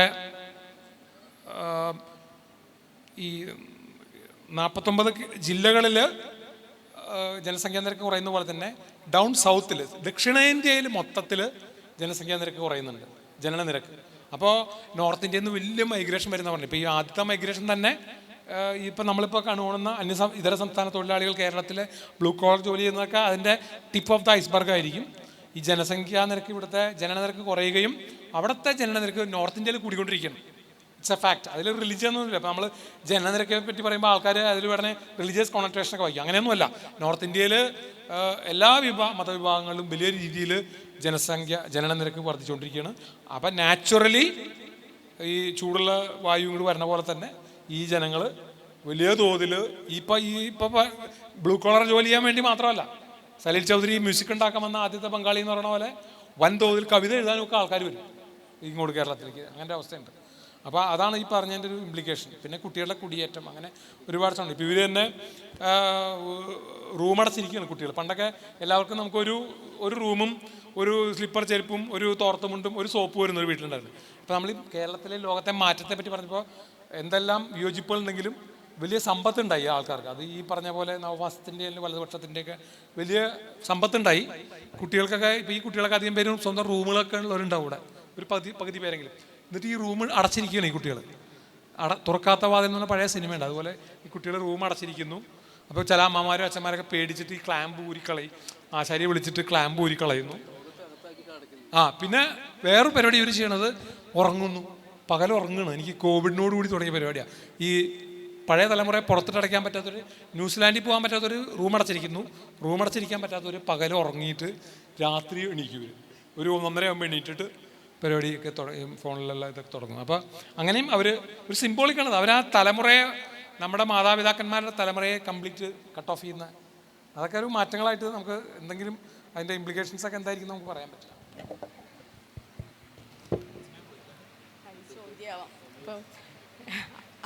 അവനവനിലേക്ക് അവളിലേക്ക് ഓരോരുത്തരും ചുരുങ്ങിക്കൊണ്ടിരിക്കുന്ന ഒരു കാലഘട്ടം ആണ് ഇനി നമ്മൾ മുമ്പിൽ ഇപ്പോൾ അത് സംഭവിച്ചു തുടങ്ങിക്കഴിഞ്ഞു, ഇനി മുന്നിൽ കാണേണ്ടത് എന്ന് പറഞ്ഞിട്ടാണ് റാം മോഹൻ സാർ അവസാനിപ്പിച്ചത്. ഇപ്പോൾ ഇതുവരെ ഇവിടെ ചർച്ച ചെയ്ത വിഷയങ്ങളുമായിട്ട് ബന്ധപ്പെട്ട് സദസ്സിൽ നിന്ന് ഏതെങ്കിലും തരത്തിലുള്ള ചോദ്യങ്ങൾ പ്രതീക്ഷിക്കുന്നു. അഭിപ്രായമോ സംശയമോ ചോദ്യമോ എന്തും ആവാം.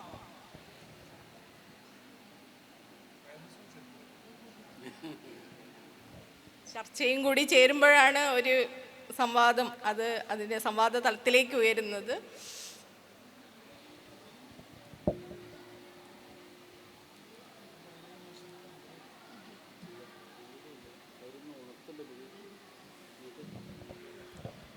ഈ ആർട്സ് കോളേജിലെ ഇങ്ങനെ വെറുതെ ഇരിക്കുന്ന കുട്ടികൾ ഞങ്ങൾ പഠിക്കുന്ന കാലത്തില്ലായിരുന്നു.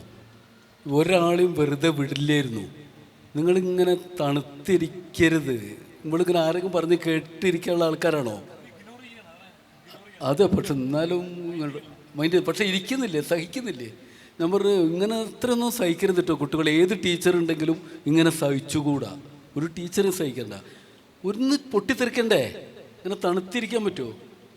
ഇതാണ് മാറുന്ന കേരളത്തിൻ്റെ മുഖം ആവരുത്. ഇങ്ങനത്തെ ഒരു മാറ്റമല്ല വേണ്ടത്. പൊട്ടിത്തെറിക്കേ.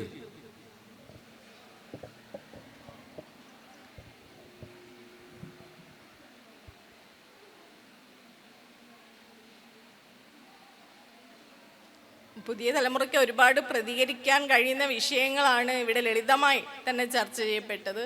അപ്പം എന്തെങ്കിലും ഒരു ചോദ്യം? സലീം കുമാർ പറഞ്ഞേക്കാം. സലീം കുമാർ ഇവരെ കളിയാക്കണേ. ഞങ്ങളൊക്കെ അമ്മാവൻ സിൻഡ്രോം തന്ത വൈബ് എന്ന് വിളിക്കണമല്ലോ. അപ്പോൾ സലീം കുമാർ പറഞ്ഞു നിങ്ങൾ വല്ലതും കണ്ടുപിടിച്ചിട്ട് പറയാമെന്നാണ് പുള്ളി പറഞ്ഞത്. ഇത് ഈ നവമാധ്യമങ്ങളും കുന്നോങ്കറോടി എല്ലാം കണ്ടുപിടിച്ചത് 60s ജനറേഷനാണല്ലോ. അപ്പം നിങ്ങൾ വല്ലതും സ്വന്തമായിട്ട് അങ്ങനെ കണ്ടുപിടിച്ചിട്ട് നിങ്ങൾ തന്ത വൈബ് എന്ന് വിളിക്കുക, അമ്മാവൻ സിൻഡ്രോം എന്ന് വിളിക്കുന്നതാണ് സലീം കുമാർ പറയുന്നത്. സലീം കുമാറിന് ആരെങ്കിലും മറുപടി പറഞ്ഞതായിട്ട് ഞാൻ കേട്ടിട്ടില്ല. അപ്പോൾ മറ്റേ മീൻചന്ത ഗവൺമെൻറ് കോളേജിൽ നിന്ന് വല്ല മറുപടിയും കിട്ടുമോ?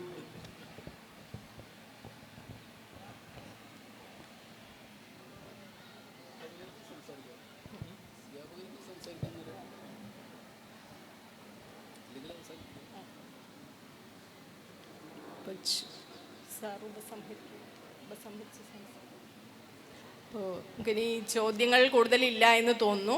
അപ്പോൾ ഉപസംഹരിച്ചുകൊണ്ട് ആസാദ് സാർ സംസാരിച്ചിട്ട് നമുക്ക് ഈ ചർച്ച അവസാനിപ്പിക്കാം. ചോദ്യങ്ങൾ കൂടുതലില്ല എന്ന് പറഞ്ഞാൽ ഈ മൗനം വലിയൊരു ചോദ്യമായിരുന്നു എന്നാണ് ടീച്ചർ ഉദ്ദേശിച്ചത്. അപ്പോൾ വാസ്തവത്തിൽ മാറുന്ന ലോകവും മാറുന്ന മലയാളിയും എന്നൊക്കെ പറയുന്നത് നമ്മൾ കാണുന്ന ചെറിയ ചെറിയ കാര്യങ്ങളൊക്കെ മാറ്റമാണ് എന്ന് ധരിക്കുന്നത് കൊണ്ടുകൂടിയാണ്. വാസ്തവത്തിൽ മാറേണ്ടത് ലോകത്തെ മാറ്റണമെങ്കിലും നമ്മളെ തന്നെ ഒന്ന് പുറത്തെടുത്തിട്ട് വിചാരണ ചെയ്യും. നമ്മുടെ കാലത്തോട് നമ്മൾ ഏത് രീതിയിലാണ് പ്രതികരിക്കുന്നതും പ്രതിപ്രവർത്തിക്കുന്നതെന്നൊന്നും കൂടി അറിയേണ്ട കാര്യമുണ്ടെന്ന് എനിക്ക് തോന്നുന്നു. പ്രത്യേകിച്ച് ക്ലാസ് മുറികളിൽ പോകുന്ന കുട്ടികൾ എന്നുള്ളത് നമുക്കൊരു വലിയ രഹസ്യം നമുക്കറിയാലോ. നമ്മളെ ഒരു അധ്യാപകരും പഠിപ്പിക്കേണ്ടതില്ല എന്ന രഹസ്യം ഏതൊരു കുട്ടിക്കും അറിയാം. ആ കുട്ടി ഒന്ന് ഇപ്പോഴത്തെ രീതിയിൽ ഒന്ന് അന്വേഷിച്ച് കണ്ടുപിടിച്ചാൽ ടീച്ചർ പറയുന്നത് വീട്ടിലിരുന്ന് അതിനേക്കാൾ പഠിച്ച് വരാൻ പറ്റും ഒരു കുട്ടിക്ക്. വാസ്തവത്തിൽ ഇന്ന് ടീച്ചറുടെ കാര്യം വളരെ കഷ്ടമാണ്. ഒരു ക്ലാസ്സിൽ വരുന്ന ഒരു ടീച്ചർ എന്ന് പറയുന്നത് വല്ലാതെ പ്രയാസപ്പെടും. കാരണം കുട്ടിക്ക് അതിനേക്കാൾ വിവരം കിട്ടാൻ ഉണ്ട്. സത്യത്തിൽ ഈ കുട്ടികൾ ഇങ്ങനെ ഇരിക്കുന്ന കുട്ടികളാവുന്നതുകൊണ്ടാണ് ടീച്ചർമാർ ശമ്പളം വാങ്ങി നല്ല രീതിയിൽ ജീവിച്ചു പോകുന്നത്. വാസ്തവത്തിൽ ഒന്ന് ഇറങ്ങി ഒരു വിഷയം പഠിക്കാൻ പോകുന്ന വിഷയം ഞാൻ തലേ ദിവസം അറിയാൻ ശ്രമിച്ചു ഒരു വിദ്യാർത്ഥിയെങ്കിൽ അധ്യാപകരുടെ ജീവിതം കട്ടപ്പുകയാണ്, വലിയ ബുദ്ധിമുട്ടുണ്ടാക്കും. അപ്പോൾ വാസ്തവത്തിൽ നമ്മുടെ കയ്യിൽ ഇതുണ്ട്. ഒരു കാര്യം മാത്രമേ വേണ്ടൂ, നമ്മുടെ യുക്തിബോധം എന്നൊരു സാധനം ഓരോ വ്യക്തിക്കുമുണ്ട്. ഇപ്പോൾ നമ്മൾ സ്ത്രീയെ പറ്റി പറഞ്ഞു. വാസ്തവത്തിൽ ഈ പറഞ്ഞൊരു പ്രശ്നം എന്താ അറിയോ, സ്ത്രീയേക്കാൾ പെൺകുട്ടികളെക്കാൾ വലിയ പ്രയാസം അനുഭവിക്കുന്നത് ആൺകുട്ടികളാണെന്ന് ഞാൻ ചിലപ്പോൾ പറയും. എന്തായാലും ഇനിയിപ്പോൾ പ്രയാസമില്ലല്ലോ, എല്ലാവരും ചർച്ച ചെയ്തല്ലോ. ആൺകുട്ടികൾക്ക് സാധാരണ സ്ത്രീകൾക്ക് സ്വന്തമായിട്ട് ശബ്ദമുണ്ട്, അവരൊച്ചടും, ഇടയ്ക്ക് മീറ്റു എന്നൊക്കെ പറയും. സ്വന്തം ശബ്ദം കേൾപ്പിക്കാൻ അറിയാം പെൺകുട്ടികൾക്ക്. കരഞ്ഞാലും ഒച്ചയ്ക്ക് പറയാം. പക്ഷെ ഓരോരുത്തരുടെ ശബ്ദത്തിലാണ് ചെയ്യുക. പക്ഷെ ആണുങ്ങൾ എത്ര ഉറക്കെ പറഞ്ഞാലും ആണുങ്ങളെ ശബ്ദം കേൾക്കില്ല. നിങ്ങൾ കേൾക്കുന്നത് അച്ഛൻ, അനിയൻ, ഏട്ടൻ, അമ്മാവൻ, മന്ത്രി, പഞ്ചായത്ത് പ്രസിഡന്റ്, ഇങ്ങനെ ഏതെങ്കിലും ഒരു ഭർത്താവ്, കാമുകൻ. ആണിൻ്റെ ശബ്ദമല്ല, പുരുഷൻ്റെ ശബ്ദം എന്ന് പറഞ്ഞാൽ പവർ, അധികാരം. അധികാരത്തിൻ്റെ ശബ്ദത്തിൽ മുറിഞ്ഞുപോയ, അലിഞ്ഞുപോയ ശബ്ദമാണ് പുരുഷൻ്റെത്. സ്വന്തം ശബ്ദം കിട്ടാൻ വേണ്ടി പുരുഷൻ അധികാരത്തോട് മത്സരിച്ച് പൊരുതി നിൽക്കേണ്ട കാലത്താണ് നമ്മൾ ജീവിക്കുന്നത്. പക്ഷെ സ്ത്രീകൾക്ക് സ്വന്തമായിട്ട് ശബ്ദമുണ്ട്. അത് ഈ അധികാരത്തിനെതിരായൊരു ശബ്ദമേ നിങ്ങൾക്ക് വരൂ പുറത്തേക്ക്. നിങ്ങളുടെ മൗനം പോലും ഒരു സാർവദേശീയമായ അധികാരവിരുദ്ധ ഭാഷയാണ് സ്ത്രീകളുടെ മൗനം പോലും. പക്ഷേ പുരുഷന്മാർ അങ്ങനെ ഒരു ഭാഷ കിട്ടാൻ തപസ്സിരിക്കണം. ഇതാണ് പുരുഷന്മാരുടെ സ്ഥിതി. അതുകൊണ്ട് ശരിക്കും പറഞ്ഞാൽ ഫെമിനിസ്റ്റുകളുടെ സ്ത്രീ വിമോചനത്തിൻ്റെ പ്രാഥമികമായ ഒരു ഘട്ടം എന്ന് പറയുന്നത് പുരുഷനെ അവൻ്റെ അധികാരത്തിൽ നിന്ന് മോചിപ്പിക്കുക എന്നുള്ളത് കൂടിയാണ്. സത്യത്തിൽ സ്ത്രീയെ മാത്രം മോചിപ്പിക്കലല്ല, പുരുഷനെ ഒരു അധികാര ക്രമത്തിൽ നിന്ന് അയാൾ വീണുപോയ, അയാൾ അറിഞ്ഞും അറിയാതെയും ഭാഗമായി പോയ ഒരു അധികാര വ്യവഹാരത്തിൻ്റെ വലിയ കോയ്മയിൽ നിന്ന് അയാളെ പിടിച്ച് പുറത്തേക്കിടണം ഒരു പുരുഷനെ. അങ്ങനെ ഒരു പുരുഷനെ പിടിച്ച് പുറത്തേക്കിടാൻ എന്താണ് നമ്മുടെ കാലത്ത് അടവ് സ്വീകരിക്കേണ്ടത് എന്നുള്ളത് ലോകം മുഴുവൻ ആലോചിക്കുന്ന ഒരു പുതിയ വിഷയമാണ്. വാസ്തവത്തിൽ ജെൻഡർ എന്ന് പറയുന്നത് വേറെ ചർച്ച ഇവിടെ നടക്കുന്നുണ്ടാവും. ഈ രാഷ്ട്രീയം കൂടിയുമായി ചേർത്ത് വായിക്കേണ്ട ഒരു കാര്യമാണ് എനിക്ക് തോന്നുന്നു. ഞാൻ കൂടുതലൊന്നും പറയുന്നില്ല ഇവിടെ. ഇതിങ്ങനെ തുടർച്ചയായിട്ട് പറഞ്ഞു പോകുന്ന എവിടെ അവസാനിപ്പിക്കാവുന്ന ഒരു വിഷയമല്ല. ലോകം മാറുന്നു നമ്മൾ വെറുതെ പറയുന്നതിൽ അർത്ഥമില്ല. നമ്മൾ യുക്തി കൊണ്ട് നമ്മളൊന്ന് അളക്കണമെന്ന് മാത്രമേ ഞാനിത് പറഞ്ഞ് അവസാനിപ്പിക്കുന്നുള്ളൂ. ഞാൻ ടീച്ചർക്ക് കൈമാറുന്നു. സാറ് പറഞ്ഞതിൽ വലിയൊരു കഴമ്പുള്ള കാര്യമാണ്. നമ്മുടെ ആൺകുട്ടികൾ എവിടെ പോയി എന്ന് പലപ്പോഴും ചോദിക്കേണ്ടി വരുന്ന അവസ്ഥ നമ്മുടെ ക്ലാസ് റൂമുകളിലായാലും കോളേജിലെ മറ്റ് പ്രവർത്തനങ്ങളിലായാലും ഇന്ന് ഉണ്ടാവുന്നുണ്ട് എന്നുള്ളതൊരു സത്യമാണ്. അപ്പോൾ അവരുടെ ശബ്ദത്തോടെ അവരുടെ സ്വത്വം പ്രതിഫലിപ്പിക്കുന്ന അവരുടെയും കൂടി ശബ്ദം ഉയരുമ്പോഴാണ്, രണ്ടു കൂട്ടരുടെയും ശബ്ദം ഒരുപോലെ മുഴങ്ങുമ്പോഴാണ് നമ്മുടെ കുടുംബങ്ങളായാലും സമൂഹമായാലും രാജ്യമായാലും സ്വതന്ത്രമാവുക. അപ്പം അത്തരത്തിലുള്ള ഒരു ലോകം വരുമെന്ന് പ്രത്യാശിച്ചുകൊണ്ട് ഈ സെഷൻ ഇവിടെ അവസാനിച്ചതായി, കൃത്യസമയത്ത് തന്നെ അവസാനിപ്പിച്ചതായിട്ട് പ്രഖ്യാപിക്കുന്നു. എല്ലാവർക്കും നന്ദി.